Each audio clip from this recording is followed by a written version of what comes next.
कमलायतलोचनलोकपते विजयी भव वेङ्कटशैलपते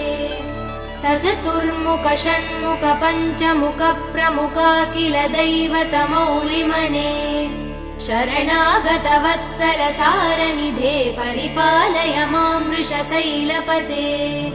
अतिवेलतया तव दुर्विषहै अनुवेलकृदै प्रपराध सदैः